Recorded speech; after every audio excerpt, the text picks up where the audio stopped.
ख्वाब में मैं पसीने से भीग चुका था। मैं डर रहा था कि मुझे गोली मार दी जाएगी। मैं एम्बुलेंस के पिछले हिस्से में हूँ। पैरामेडिक्स मुझे संभालने की कोशिश कर रहे हैं। वो कह रहे हैं मिस्टर जिन, परेशान ना हो, हम जल्दी अस्पताल पहुँच जाएंगे, परेशान मत हो।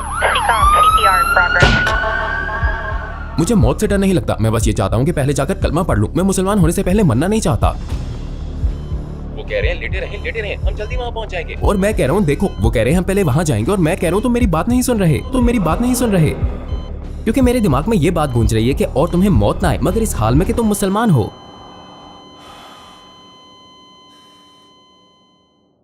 अस्सलाम वालेकुम बिलाल भाई, हमारी दरख्वास्त पर तशरीफ लाने का शुक्रिया। मैं आगाज इस सवाल से करता हूँ कि एशले बिलाल चिन कौन है? आप हमें अपनी जिंदगी के बारे में मुख्तसर तौर पर बताना पसंद करेंगे? मेरा पैदाइशी नाम एशले चिन है। मैं बरतानिया के शहर लंदन में पैदा हुआ और वहीं पला बड़ा। मेरी परवरिश बतौर ईसाई हुई। मेरे बचपन का ज्यादातर वक्त जनूबी लंदन में कौंसल स्टेट पर गुजरा। जब मैं 19 साल का हुआ तो मैंने इस्लाम कबूल कर लिया और उस वक्त मैंने अपने लिए बिलाल नाम का इंतखाब किया। अपने बचपन में मैं मौसीकी का बेहद शौकीन था और बिलाखिर मैंने उसे अपना करियर बनाने का फैसला कर लिया। 14 साल की उम्र से खुद को स्टेज पर मुकाबले जीतते देखा, लेकिन अब मैं खुद को देखता हूँ कि मैं स्टेज पर अपने तजर्बात बयान कर रहा हूँ। वो तजर्बात जिनसे बहसियत एक नौजवान मेरा सामना रहा। मैं कहता हूँ कि मैंने अपनी सारी गलतियों को अपने पैगाम में बदल दिया है। चनाचा मैं पूरी दुनिया में स्टेज पर अपनी जिंदगी और अपने तजर्बात के बारे में बात कर रहा हूँ, इस उम्मीद के साथ कि किसी को कुछ सिखाने के बजाय इन लोगों को मुतासिर कर सकूं जो मेरे सफर से सबक हासिल कर सकते हैं। जी हाँ, और मैं स्पोकन वर्ड पोएट हूँ। इस्लाम कबूल करने से पहले आपकी जिंदगी कैसी थी? सड़कों पर गुजरी जिंदगी के तजर्बात। इस्लाम लाने से पहले की अमूमी जिंदगी मायूस कौन थी। ये मेरे लिए मायूसी का इब्तदाई तजर्बा था। मसलन हमारे पास ये नहीं है, हमारे पास वो नहीं है। मेरी वालिदा क्यों रो रही हैं? मेरी वालिदा इतनी नाराज और परेशान क्यों हैं? हम इन मुश्किलात से कैसे बाहर निकलेंगे? मुझे याद है, और ये मेरे बचपन का सबसे मुनफरिद वाकया है।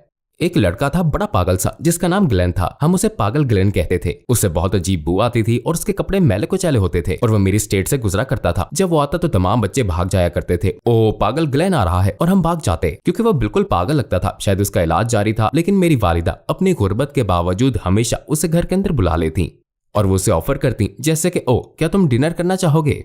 और मेरी वालिदा बहुत साफ को थी। उसे कहती, ग्लेन तुमसे बदबू आ रही है, क्या तुम आज नहाए नहीं? क्या तुमने शावर लिया? क्या वो लोग तुम्हें नहलाते नहीं? क्योंकि वो ज़हनी सेहत मरकज में रहता था और मेरे दोस्त मुझे चिढ़ाते और मुझ पर हंसते थे और कहते, वो पागल ग्लेन तुम्हारे घर में क्यों आता है? क्या वो तुम्हारा सुतेला बाप है? क्या वो तुम्हारी वालिदा का बॉयफ्रेंड है? मुझे गुस्सा आता। मैं कहता ऐसा बिल्कुल नहीं है। फिर मैं अपनी वालिदा पर गुस्सा होता कि आप पागल ग्लेन को घर में क्यों लाती हैं? यहाँ तक कि वो जब भी जाने लगता है तो मेरी वालिदा से कहता है, ओ क्या आपके पास कुछ पैसे हैं? क्या मुझे ड्रिंक खरीदने के लिए 2 पाउंड मिल सकते हैं? क्या मुझे 1 पाउंड मिल सकता है? क्या मुझे 5 पाउंड मिल सकते हैं? और मेरी वालिदा जितनी भी मुश्किल में होती वो हमेशा कहती, ओ ग्लेन सोफे के साइड पर देखो, शायद वहाँ कुछ पैसे हों, और वो उसे जो दे सकती दे दिया करती। बहरहाल फिर एक दिन ऐसा भी आया कि हमारी बिजली कट गई। कई माह बाद की बात है। मेरी वालिदा घर में थी, वो रो रही थी, ड्रिंकिंग कर रही थी, वो जोर जोर से अलमारियों को खोल बंद कर रही थी। जब उनकी ये हालत होती तो मैं डर जाता था, क्योंकि वो नशे में होती थी। और मुझे याद है कि उन्होंने मुझे कहा, सिर्फ खुदा ही हमारी मदद कर सकता है, बेहतर है कि तुम खुदा से दुआ करो, क्योंकि मैं नहीं जानती कि तुम कल स्कूल कैसे जाओगे। हमारे पास रात के खाने के भी पैसे नहीं है, क्योंकि सिर्फ खुदा ही हमारी मदद कर सकता है। ऐसा लगता है कि हम ऐसे ही मर जाएंगे। इससे बेहतर था मुझे मौत आ जाती। और मैं सोचता, आखिर वो क्यों कह रही है कि वो मरना चाहती हैं। लिहाजा उस वक्त मैंने दुआ करना शुरू कर दी कि ऐ खुदा मेरी वालिदा की मदद कर, बस उनकी इतनी मदद करके उन्हें इस तरह ना कहना पड़े, हमारी मदद करके हमें कुछ पैसे मिल जाए। और फिर दरवाजा बजा, और जब दरवाजा बजता तो मेरी वालिदा कहा करती थी कि दरवाजे पर फौरन ना जाया करो, क्योंकि वो लोगों की मकरूज है, तो उनमें से कोई भी हो सकता है। मैं पहले देखता कि कौन है और उन्हें बताता कि ये फलां शख्स है। तो मैंने देखा, मैंने कहा,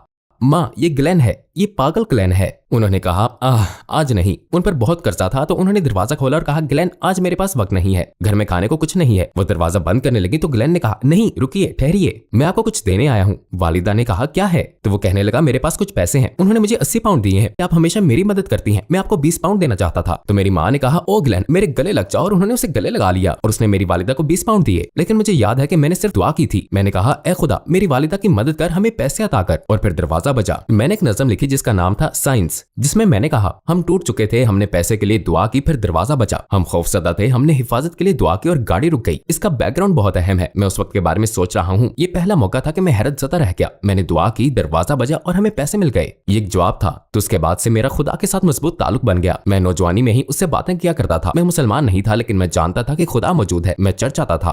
क्या आप ईसाइयत के बारे में कुछ जानते थे, या आप बराह रास्त खुदाए वाहिद से दुआ करते थे? एक ईसाई के तौर पर हर हफ्ते चर्च आना जुमे के दिन की दुआ में कभी नहीं भूल सकता। हम बारी बारी दुआ कराते थे, इससे पहले कि हम खाना खाएं। वो हमें खाना खिलाती। मैं उस वक्त तकरीबन 11 साल का था। मुझे स्कूल तोड़ने में मजा आता था। लिहाजा एक मरतबा जब दुआ के लिए मेरी बारी आई तो जिस तरीके से हमें दुआ करनी थी, इसके बजाय मैंने एक छोटी सी रैप या गजल शुरू कर दी और बस बचपन की शरारतें। मैं लोगों को हंसाने की कोशिश कर रहा था। चनाचे मैं कह रहा था, ए खुदावंद चिप्स के लिए आपका शुक्रिया, ए खुदावंद बीन्स के लिए आपका शुक्रिया, ए खुदावंद आपका शुक्रिया के, और मैं लोगों को हंसाने की कोशिश कर रहा था। और फिर मुझे डांट पड़ी। जब मुझे डांट पड़ी तो मैंने शौकपन दिखाने की कोशिश की और कहा, इसमें क्या बुराई है, मैंने यही तो कहा है, ए खुदावंद खाने के लिए आपका शुक्रिया, चिप्स और बीन्स के लिए। उन्होंने कहा कि हमें यूं कहना होता है कि जो कुछ हम अभी खाने वाले हैं यीशु के नाम पर। मैंने कहा हाँ, लेकिन मैंने कहा हर चीज के लिए खुदा का शुक्रिया, तो ये एक ही बात हुई ना। और उस वक्त मुझे एहसास हुआ कि वो यीशु का नाम लेने के लिए बहस कर रही हैं। मैंने कहा क्यों, मैंने तो खुदा का शुक्रिया अदा किया है। और मुझे लगता है कि मैंने कोई बेवकूफाना बात नहीं की। मैंने स्मार्ट बनने की कोशिश करते हुए कहा, लेकिन फिर मैंने सोचना शुरू कर दिया कि मुझे एक पॉइंट मिल गया था। मैंने सोचा क्या ये सब खुदा ने नहीं दिया। मैंने कहा देखे, अगर आप मेरे लिए खाना बनाए लेकिन मैं इसके लिए शुक्रिया किसी दूसरी खातून का अदा करूंगा तो क्या इसका कोई मतलब बनता है? मैं सीधे उस खातून के पास जाऊं और उसका शुक्रिया अदा करूं? इस तरह तो मुझे आपके पास नहीं आना चाहिए। मैंने अपनी वालिदा से ये बात कही और उनका जवाब वही था, यसूस, असलियत वगैरह वगैरह। और मैंने कहना शुरू कर दिया कि मैं कुछ नहीं जानता, मैं सिर्फ खुदा पर यकीन रखता हूँ। चनाचे मैंने बचपन में ही चर्च को छोड़ दिया। यही कोई 13 साल की उम्र होगी और मैंने ये कह दिया, मैं नहीं जानता, मैं सिर्फ ये मानता हूँ कि कोई खुदा है। ये एक ऐसी चीज है जिसके बारे में मुझे किसी दलील की जरूरत नहीं है। इसके अलावा हर चीज के बारे में शक व शुबहात थे। ये वाकई दिलचस्प बात थी। तो इस वक्त आप इस्लाम के बारे में नहीं जानते थे। आपका इस्लाम का सफर कैसे शुरू हुआ? इस गुफ्तगू में एक लड़का था। उस लड़के के साथ मेरी बातचीत होती थी। वो एक ऐसा शख्स था जिसे मैं सड़कों पर देखता था जब मैं स्टेट पर रहता था और हमारे हालात कुछ अच्छे नहीं थे। वो लड़का था जो कन्वर्टिबल ड्राइव करता था और एक बड़ी जंजीर और सोने के दांत के साथ वो मोटरसाइकिल पर आया करता था। वो अनवीलिंग करता और हम बच्चे हैरान होकर कहते, ये लड़का तो बहुत जबरदस्त है। मैं झूठ मूठ कहा करता था, ये तो मेरा कजन है। और लड़के मुझे कहते, झूठ मत बोलो, वो मेरा कजन नहीं था, लेकिन वो बहुत जबरदस्त था। मैं सोचता था कि काश वो मेरा कजन होता। अब मैंने उसके छोटे भाई के साथ मिलकर अपना म्यूजिक स्टूडियो शुरू कर दिया। तो हमारा एक स्टूडियो था उसकी वालिदा के घर की छत के ऊपर। अब वो बड़ा भाई मुझे दिखाई नहीं देता था, वहीं जो कई सालों तक मोटर बाइक और कारें चलाता था। एक दिन हम स्टूडियो में थे। अब हम बड़े हो चुके थे, हम 18 साल के थे। अब हमारे पास अपनी मोटर बाइक्स थी। हमने अपने ख्वाब पूरे कर लिए थे। यार तुम्हारा बड़ा भाई कहाँ है? कई सालों से वो दिखाई नहीं दिया। और एक दिन उसने कहा, नीचे मेरा भाई आया हुआ है। फिर वो सीढ़ियां चढ़ा, ऊपर आया और दरवाजे पर दस्तक दी। उसने दरवाजा खोला और हमारी तरफ देखा। अब मैं उम्मीद कर रहा था कि वो कहेगा, तुम ठीक ही लग रहे हो, ये बाहर मोटर बाइक किसकी है, ब्ला ब्ला। लेकिन उसने सिर्फ अपने छोटे भाई से कहा, प्लीज 5 मिनट के लिए म्यूजिक बंद कर दो, और चला गया। फिर वो दोबारा अंदर आया और कहा, यो 5 मिनट के लिए म्यूजिक बंद कर दो, और चला गया। वो दिन भर में कई बार ऐसा करता, लेकिन अंदर आकर हमसे ज्यादा बातचीत नहीं करता था। वो दूरी इख्तियार किए हुए था। मैं नहीं जानता था कि वो ऐसा क्यों कर रहा है, लेकिन अब बरसों बाद मुझे मालूम है कि क्यों वो हमें म्यूजिक बंद करने के लिए कहता था। वो मुसलमान हो गया था। वो नीचे नमाज पढ़ता था और वो नमाज के दौरान नहीं सोना चाहता था। मुझे कैसे पता चला कि वो मुसलमान हो चुका है? एक दिन वो कमरे में आया और हमसे बातचीत की। अब हम नौजवान थे और हमारी जिंदगी के इब्तदाई मरहले में एक अबूरी दौर होता है जो जहालत का जमाना होता है। लेकिन हम एक ऐसे मरहले पर पहुंच चुके थे जहां हमें ये सोचना होता है कि हम क्या कर रहे हैं। मसलन हम यहाँ क्यों आए हैं, हम किस लिए जी रहे हैं। तो वो कहने लगा, तुम लोग क्या कर रहे हो, तुम्हारी जिंदगी का मकसद क्या है? तो मैंने इस सवाल को काफी संजीदा लिया। उसने कहा, तुम लोग खुदा पर यकीन नहीं रखते। मैंने कहा, मैं खुदा पर यकीन रखता हूँ। हाँ, मैं वाकई खुदा पर यकीन रखता हूँ। वो कहने लगा, तुम खुदा की तरफ से आए हो और जब हम मर जाते हैं तो आपके ख्याल में क्या होता है? मैंने कहा, ये तो मालूम नहीं हो सकता। वो कहने लगा, तुम खुदा की तरफ से आए हो और मरने के बाद तुम उसी खुदा के पास वापस जाओगे और तुम्हें वहां खड़े होकर उस सब का हिसाब देना पड़ेगा जो कुछ आपने यहाँ रहते हुए किया है। उस वक्त तुम यहाँ क्यों हो? तुम्हें देखा जा रहा है, तुम्हें जांचा जा रहा है, फरिश्ते सब कुछ लिख रहे हैं। और जब वो हमें ये बता रहा था, मैं इस हिस्से को कभी नहीं भूल सकता जब उसने कहा, फरिश्ते सब कुछ लिख रहे हैं जो तुम करते हो, तुम पब्लिक में क्या करते हो, तन्हाई में क्या करते हो। तो हिसाब के दिन आपका क्या हाल होगा जब आपको आपके अमाल का जवाब देने के लिए बुलाया जाएगा। तुमने ये किया, तुमने वो किया, तुमने ये किया, तुमने वो किया। मैं सोचने लगा, यार मेरा उस दिन बुरा हाल होने वाला है।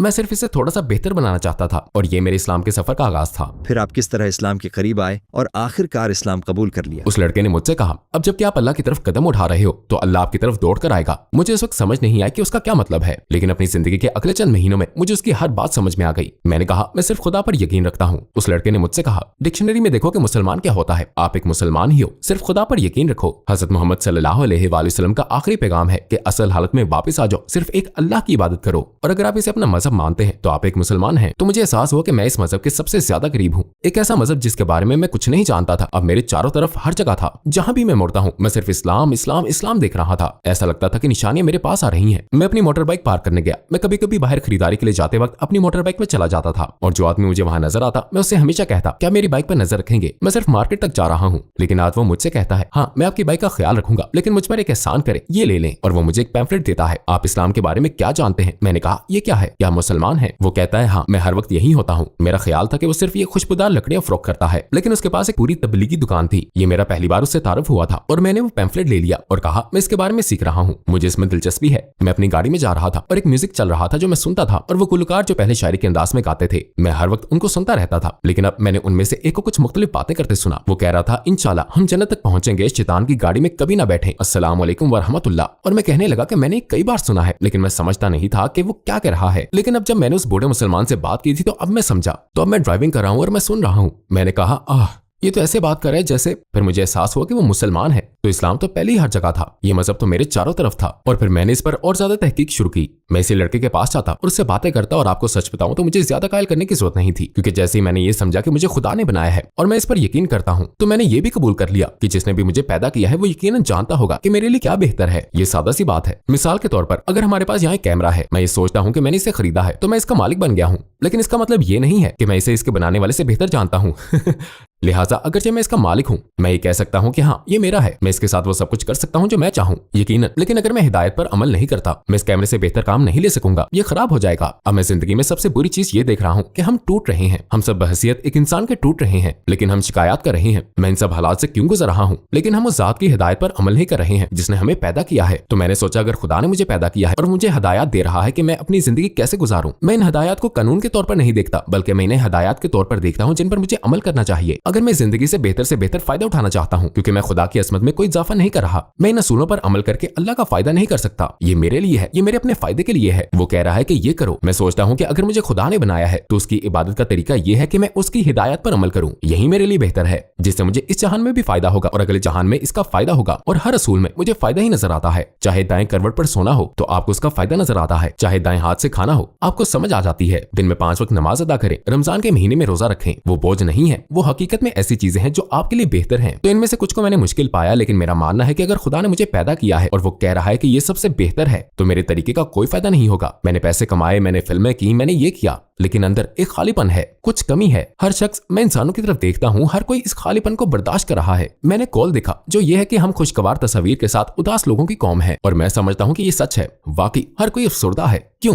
क्योंकि हम सब कोशिश कर रहे हैं कि जिंदगी के मसाइल को अपने तरीके से हल करें। तो इस किस्म की चीजों ने किताबों को पढ़ने के बाद मुझे ये कहने पर मजबूर कर दिया कि मैं मुसलमान होना चाहता हूँ, मैं अल्लाह की मर्जी के ताबे होना चाहता हूँ। सबसे आखिरी चीज क्या थी जिसके बाद आपने कलमा पढ़ने का फैसला कर लिया, और आपने कलमा कैसे पढ़ा? अस्सलाम वालेकुम भाइयों और बहनों, हमने नोट किया है कि इस वीडियो समेत हमारे 80% नाजरीन ने हमारे चैनल को सब्सक्राइब नहीं किया हुआ। जैसा कि आप जानते हैं कि हम एक गैर मुनाफी बख्श इदारा हैं और हमारी वीडियोस पर इश्तहारात भी बंद हैं। टुवर्ड्स इटर्निटी सिर्फ एक यूट्यूब चैनल ही नहीं बल्कि एक मदरसा भी है। यहाँ हम खुद को और मुसलमान नौजवानों को इस्लाम की तालीम देने की कोशिश करते हैं। तो आपसे सब्सक्राइब करने के लिए कहने का वाहिद मकसद सच्चाई के इस पैगाम को फैलाना है। ये एक छोटा सा अमल लगता है, लेकिन इंशाअल्लाह इससे हमें लाखों लोगों तक पहुंचने में मदद मिलेगी। आइए अब लाइक और सब्सक्राइब के बटन पर क्लिक करें और टुवर्ड्स इटर्निटी का हिस्सा बने। सबसे आखिरी चीज क्या थी जिसके बाद आपने कलमा पढ़ने का फैसला कर लिया, और आपने कलमा कैसे पढ़ा? तो मुझे यकीन आ चुका था कि इस्लाम ही हकीकी मजहब है, लेकिन मैं मुसलमान होने से खौफजदा था। मुझे मालूम है कि शैतान मेरे कानों में सरगोशी कर रहा था। मैं सोच रहा था कि शायद मैं अभी तैयार नहीं हूँ, क्या मेरे पास काफी मालूमात है, हो सकता है कि मैं मुसलमान तो हो जाऊं लेकिन एक अच्छा मुसलमान न बन सकूं, कि मेरा ऐसा करने को दिल न करे और मैं इसे सही तौर पर ना कर सकूं। तो मुझे बहुत वक्त लग रहा था, लेकिन मैं जानता था कि ये सच्चा मजहब है। और वो भाई मुझे हमेशा देखते और कहते कि आप तैयार हैं, और मैं कहता जल्द ही इंशाअल्लाह,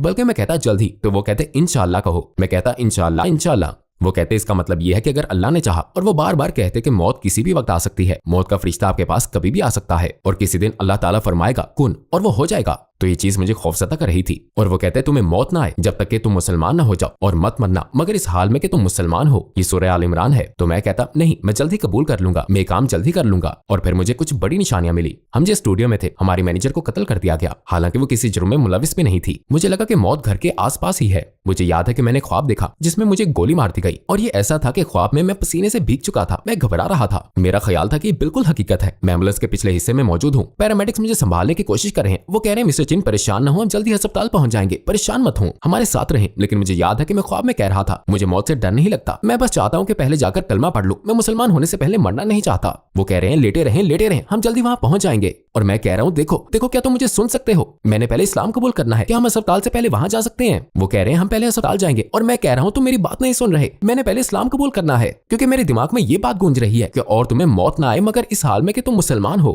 मैं सोच रहा हूं नहीं, मैं मरने वाला हूं, लेकिन मैंने अभी तक इस्लाम कबूल नहीं किया, मैंने बहुत देर कर दी, अब मैं मरने वाला हूं। और जब मैं ख्वाब से बेदार हुआ, आप जानते हैं कि इंसान की क्या कैफियत होती है। वो कहता है ओह ये सिर्फ एक ख्वाब था, ये बिल्कुल हकीकत लग रही थी। मैं पसीने से भीग चुका था, मुझे बहुत सुकून मिला कि मैं ठीक हूँ, मुझ पर कोई गोली गोली नहीं चली थी, ये सिर्फ एक ख्वाब था। फिर मैंने गुस्ल किया और अपने दिन का आगाज कर दिया। कार चलाते हुए मुझे याद है कि मैं अपने स्टूडियो गया और बड़े भाई से बात की। मैंने कहा मुझे ख्वाब आया है कि मुझे गोली मारी गई है। मैं इस ख्वाब के बारे में बता रहा था और वो कहने लगा जब तुम इस ख्वाब में थे तो तुम परेशान थे, तुम्हें पसीना आ रहा था, तुमने सोचा सब कुछ खत्म हो रहा है। मैंने कहा जी हाँ 100% ऐसा ही था। उसने मजीद कहा जब तुम बेदार हुए तो तुमने कहा ओ ये सिर्फ एक ख्वाब है। जी हाँ, आपने गुस्ल किया और अपने दिन का आगाज कर दिया। मैंने कहा जी हाँ बिल्कुल ऐसा ही हुआ। उसने कहा ये जिंदगी ऐसी ही है। उसने कहा अभी जब आप इस जिंदगी में हैं वो तमाम चीजें जिनके बारे में आप फिक्रमंद है, आप घबरा रहे हैं, आप तनाव का शिकार हैं, जिन सब के बारे में आप अफसुर्दा हैं, उनके लिए मेहनत करते हैं। जब आप कब्र में चले जाएंगे तो एक फरिश्ता आपके पास आएगा और पूछेगा आपने दुनिया में कितना अरसा गुजारा। आप कहेंगे सिर्फ एक दिन या एक दिन का कुछ हिस्सा। वो कहने लगा जो इंसान कब्र में होता है उसे ये जिंदगी ऐसी ही लगती है जैसे ख्वाब से बेदार होने वाले को ख्वाब लगता है। उसने कहा ये जिंदगी कुछ भी नहीं है। मैंने कहा क्या आप जानते हैं मुझे इतनी देर क्यों लग रही है? मैं अब मुसलमान होने के लिए तैयार हूँ। मैं ये काम आज ही करना चाहता हूँ। मैं आज ही कलमा पढ़ना चाहता हूँ। उसने कहा क्या आज? मैंने कहा जी हाँ मैं तैयार हूँ। उसने कहा चलो चलते हैं, यासिर का घर हमेशा खुला होता है, आओ वहाँ चलते हैं और वहाँ आप कलमा पढ़ सकते हैं। तो उसने भाई यासिर को फोन किया और कहने लगा यासिर अंकल अस्सलाम वालेकुम, मेरे साथ एक नया लड़का है जो कलमा पढ़ना चाहता है। वो कहने लगे उसे ले आओ ले आओ। तो हम वहाँ जाते हैं और वो सब मुझे वहाँ देखकर बहुत पुरजोश थे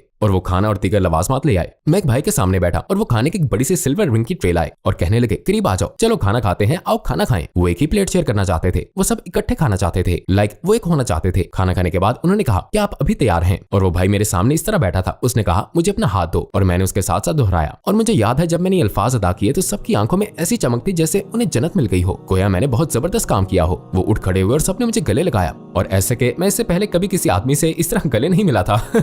ये गले मिलने वाले लोग हैं। उनमें से एक यासिर मुझे याद है कि उसने मुझे गले लगाया और मेरे गाल पर बोसा लिया। ऐसा प्यार और वेलकम, अल्लाह अकबर। अब आप मुसलमान हो चुके हैं। एक भाई ने कहा आप कैसा महसूस कर रहे हैं? मैंने कहा मैं बहुत ज्यादा मुख्तलिफ महसूस कर रहा हूँ। मैं ऐसे महसूस कर रहा हूँ गोया बिल्कुल तरोताजा और फ्रेश हूँ। उसने कहा घर जाओ शावर लो और उनका अंदाज बता रहा था कि ये तो आपको करना पड़ेगा, आपको रोजाना 5 वक्त की नमाज शुरू करनी होगी। क्या आपको नमाज का तरीका मालूम है? और ऐसा लग रहा था कि सब मेरी तरफ आ रहे हैं और मैं उनके दरमियान दब कर रह गया और इस तरह मैं सीख रहा था। फिर एक भाई था जो ये सब मेरे लिए लिख रहा था ताकि मैं अपने पास रख सकूं और मुझे याद है कि मैं इस कागज को तकरीबन 1 हफ्ते तक साथ लिए फिरता था। बाथरूम में भी साथ ले जाता, उसे एक तरफ रखकर इसे देखते हुए हाथ धोता और फिर सब कुछ करता और फिर इस पर पानी लग गया, इसकी स्याही मध्यम पड़ गई। मुझे याद है कि मैंने नमाज का तरीका लिखा और इसे लकड़ी के साथ लटकाया। मैं इसे आगे फर्श पर रख लिया करता था और मैं इसे देखकर नमाज पढ़ा करता था। हाथ ऊपर उठाओ, अल्लाह अकबर, सीने पर हाथ रखो, अल्हम्दुलिल्लाह पढ़ो। मैं इसे देखकर पढ़ता था। तकरीबन 5 दिन के बाद मुझे महसूस हुआ कि मुझे अब कागज की जरूरत नहीं रही। अब मुझे बार बार पढ़कर ये याद हो गया था। उन्होंने कहा आपको रोजाना 5 वक्त की नमाज पढ़नी होगी और शायद कभी कभी हम बहुत नरमी कर देते हैं, लेकिन क्योंकि उन्होंने कहा था कि आपको ये लाजमी करना होगा लिहाजा मैंने इसे एक ऑप्शन के तौर पर नहीं देखा। और मैं जानता हूँ अब कभी कभी मेरी लोगों से बात होती है और वो कहते हैं ओ मैं नमाज नहीं पढ़ता, मेरी नमाज छूट जाती है। और मैं कहता हूँ ओ आप तो ऐसे कह रहे हैं, ऐसे बात करें जैसे एक ऑप्शन है, आप नमाज के साथ ऐसा नहीं कर सकते। और बहुत से हम में से कोई भी परफेक्ट नहीं है, लेकिन एक बात जो मैं कहता हूँ वो ये है कि देखिए ये नमाज हमें बचाने वाली चीज है। ये वो वाहिद जगह है जहाँ हम खुदा से अपने लिए हदायत मांगते हैं। इसे एक ऑप्शन के तौर पर ना देखें। आपके खानदान का रद्द-ए-अमल कैसा रहा? और चूंकि आप अल्लाह के बहुत शुक्रगुजार हैं कि उसने आपको हिदायत अता फरमाई, क्या आपने उनको भी इस्लाम की तबलीग करने की कोशिश की? मुझे लगता है कि फितरी तौर पर जब आपको मजहब मिल जाता है तो ऐसा लगता है गोया आपकी लॉटरी निकल आई हो। तो मैं बहुत खुश था। सबसे पहला काम जो मैंने किया वो ये था कि मैं एक इस्लामी दुकान पर गया। मैंने एक रुमाल खरीदा, उससे अपने बाल बांधे, एक गाउन खरीदा। कलमा पढ़ने के बाद 6 महीने तक मैं ऐसे चलता था गोया मैंने अभी मदीना यूनिवर्सिटी से ग्रेजुएशन मुकम्मल की हो। घर में चलते फिरते वालिदा मुझे देखकर कहने लगी ये तो ऐसे कपड़े पहन रहा है जैसे ही अफगानिस्तान से हो। मैं अपनी वालिदा से कहा कि आप जानते हैं कि एक शख्स था और ऐसा ऐसा हुआ और ये शराब जो आप पी रही हैं वो आपको जहन्नम में ले जाएगी वगैरह वगैरह। और मेरी वालिदा कहने लगी वो क्या है? यहाँ तक कि मैं इसी लहजे में बात कर रहा था क्योंकि मैं बहुत से बयानात सुन रहा था तो मैं वहीं अरब लहजा इख्तियार करने लगा था। और मेरी वालिदा देख रही थी तुम ऐसे क्यों बोल रहे हो जैसा कि तुम अभी किसी दूसरे मुल्क से आए हो। मुझे लगता है कि बाज़ औक़ात तुम अपनी शनाख्त खो देते हो, बस किसी भी चीज में कूद पड़ते हो। मुझे लगता है कि मेरी वालिदा शायद कुछ खौफजदा थी और सोच रही थी कि ये क्या कर रहा है। और मुझे लगता है जब आपके पास ज्यादा इल्म नहीं होता तो आप बहुत ज्यादा बोलना पसंद करते हैं। मुझे कुछ मालूम नहीं था, मैं नया नया था, मैंने अभी चंद ही क्लासें ली थी और मैं ऐसा बर्ताव कर रहा था जैसे मैं सब कुछ जानता हूँ और मैं हर एक को दावत दे रहा था। और जब भी कोई गलती करता तो मैं फौरन उसकी सलाह शुरू कर देता और मैं सबको बता रहा होता था ये बुरा है, ये गलत है। मेरा इल्म बहुत कम था, लेकिन आप किसी के किरदार से ये अंदाजा लगा सकते हैं कि उसके पास कितना इल्म है, उसके अखलाक और उसकी हिकमत से। तो मेरे अखलाक हर जगह बिखरे पड़े थे, मेरे अंदर कदरे बड़ाई आ गई थी। मैं ऐसा बर्ताव कर रहा था जैसे मैं लोगों से बेहतर हूँ क्योंकि मेरे पास ये है और मैं तकरीबन हर वक्त लोगों से बात कर रहा होता, लेकिन इसका कोई फायदा नहीं होता। तो सच कहूँ तो मेरी वालिदा को कोई दिलचस्पी नहीं थी, मेरी बहन कोई दिलचस्पी नहीं ले रही थी। और फिर जितना ज्यादा आप इल्म हासिल करते जाते हैं उतना ही आपका बोलना कम होता जाता है और आपका किरदार उतना ही बेहतर होता जाता है। तो अब मैं शायद ही कभी अपनी वालिदा को कुछ सिखाता था, मैं शायद ही उनकी गलतियों पर उनको टोकने की कोशिश करता था। अब मेरे दिल में एहसास मौजूद था कि अगर मैं ऐसा कहूँ तो उन्हें कैसा लगेगा, तो मैंने कहना कम कर दिया। सीखना ज्यादा कर दिया। और यही वो वक्त था जब मेरी वालिदा ज्यादा दिलचस्पी और तजस्सुस का मुजाहरा करने लगी, क्योंकि बेहतरीन तबलीग आपके अमल के जरिए होती है। तो वो देख रही थी कि मैं किस किस्म का इंसान बन रहा हूँ, और वो कहने लगी, मुझे याद है कि हम हर इतवार को घर की सफाई करते थे और फुल रैक म्यूजिक चल रहा होता था, लेकिन अब मेरे कमरे में इस्लामी बयानात चल रहे होते थे। मेरी वालिदा नीचे सफाई कर रही होती और वो बयान की आवाज सुन रही होती। वो कहने लगी, ओ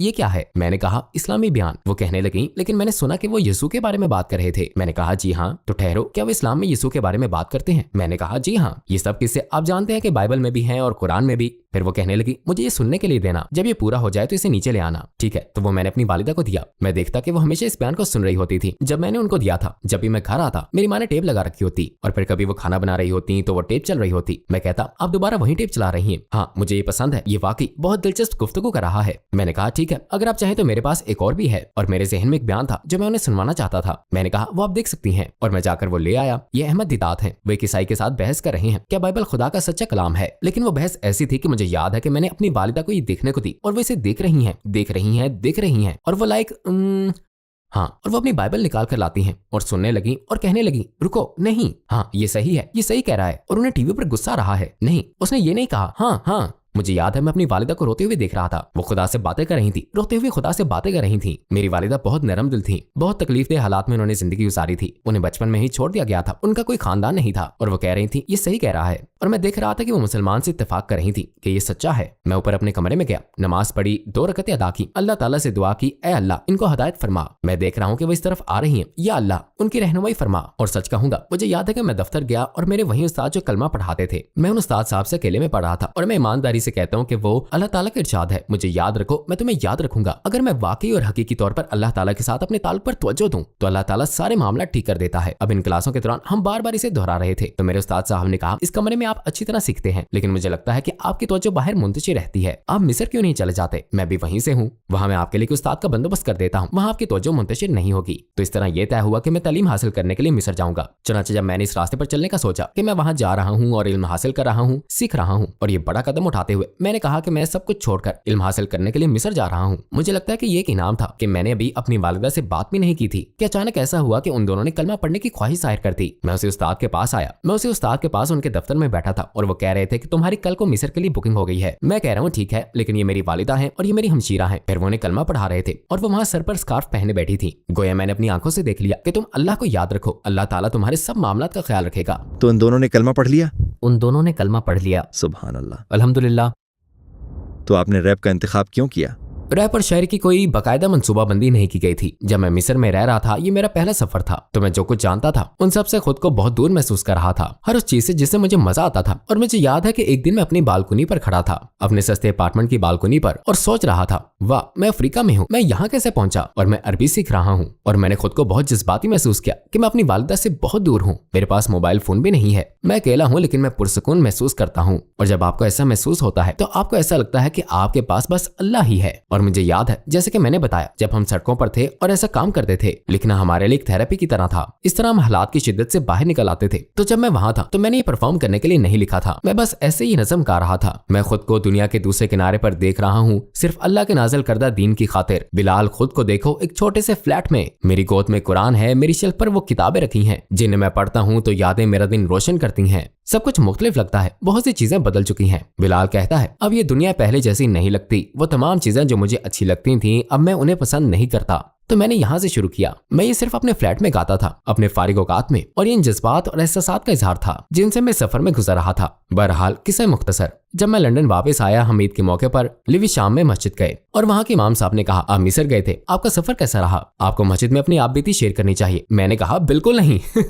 मैंने कहा नहीं नहीं नहीं नहीं। वो कहने लगे, आओ आओ आओ आओ, मैं आपको मिंबर पर बिठाऊंगा। और मैं सोच रहा हूँ बिल्कुल नहीं, ये सब बड़े बुजुर्ग क्या सोचेंगे जब मैं मस्जिद में मिंबर पर जाकर बात करूंगा। उन्होंने मेरा बाजू थामा। अस्सलाम वालेकुम, आप भाई मुस्लिम बिलाल को जानते हैं? वो अब आपको कहानी सुनाएंगे और एक अच्छी नज़म और बहुत कुछ। तो मैं मौके पर फंस चुका था। मेरी कैफियत ऐसे थी कि मैं खुद को दुनिया के दूसरे किनारे पर देख रहा हूँ और मैंने अपनी कहानी सुनाई। मुझे वो याद थी, मैंने ये सुनाई और मैं सुनाता ही गया और मुझे याद है कि सब कितनी तवज्जो से सुन रहे थे, ईमानदारी से। ऐसे काम शुरू हो गया। मैंने कभी कोई मंसूबा नहीं बनाया था लाइक ओ मैं नशीद आर्टिस्ट या शायर बनना चाहता हूँ। ये बिल्कुल जाती चीज थी और अगर किसी ने मुझसे इसे सुनाने को कहा तो मैंने इसे सुना दिया और मैं अब भी वैसे ही हूँ। लिहाजा मैं कहता हूँ कि मैं हमेशा अल्लाह से दुआ करता हूँ कि अगर ये मेरे लिए अच्छा है तो इसे चलने दे और अगर ये मेरे हक में बुरा है तो इसे बंद करवा दे और बस। क्या आप अपनी कुछ पसंदीदा शायरी गाकर सुनाना पसंद करेंगे और साथ इसकी तशरीह भी करते जाएं कि उसका मतलब क्या है?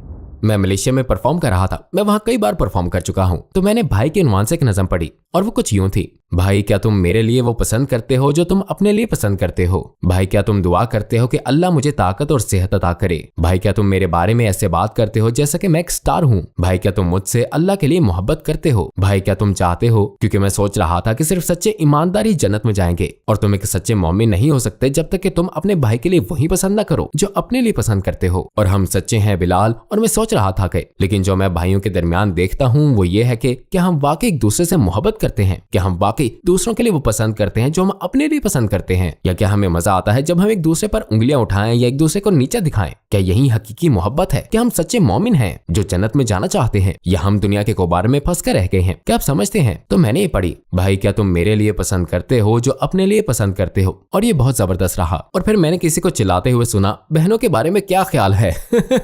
तो मैंने कहा मैं मौके पर फंस चुका हूँ। मैंने फौरी सोचा कि बहनों के लिए मैं क्या कह सकता हूँ और मुझे एक पोस्ट याद आई, एक दलील जो मैंने फेसबुक पर देखी थी। और एक बहन जिनकी तस्वीर आप नहीं देख सकते कुछ इस तरह कहती हैं, हाँ लेकिन आप सब भाई बहुत दिलचस्पी लेते हो उन लड़कियों में जो सब कुछ दिखाती हैं। मुझे याद है कि मैंने सोचा नहीं ये सच नहीं है, ये इस तरह नहीं है। ये ऐसा है कि ए बहन मैं आपका चेहरा भी नहीं देख सकता, ए बहन मैं आपकी आवाज भी नहीं सुन सकता, ए बहन मैं आपकी खुशबू भी नहीं सूंघ सकता। आपको मेरे खुदा ने भेजा है ए मेरी पाकीज़ा बहन मैं। तो मैं इसी रो में चलता गया और मकसद सिर्फ उनकी हौसला अफजाई था। ये कहना था कि देखो कभी भी ये महसूस ना करो सिर्फ इस वजह से कि आप ऐसी हो। ओ वो से तरजीह देते हैं। तुम परहेजगार हो, अपने अंदाज से मुतमिन रहो जो तुम अमल कर रही हो। कभी भी ये मत सोचो कि मुझे उसके साथ फिट होने के लिए कुछ और करना पड़ेगा। आखिर में अगर आपको पूरी दुनिया के गैर मुस्लिमों से बात करने का मौका मिले तो आप उनसे क्या कहना चाहेंगे? मैं कहूँगा बतौर इंसान हमें ये सीखने की जरूरत है कि गौर फिक्र कैसे किया जाए। हम दुनिया में इतने मशगूल हो जाते हैं कि हम गौर फिक्र ही नहीं करते जैसे हमारी जिंदगी का मकसद क्या है, हम किस लिए जिंदगी गुजार रहे हैं। और बाज़ औक़ात आपके लिए जरूरी होता है कि जिंदगी में रुकें और सोचें, सिर्फ अपने विरसे से मुतासिर ना हो।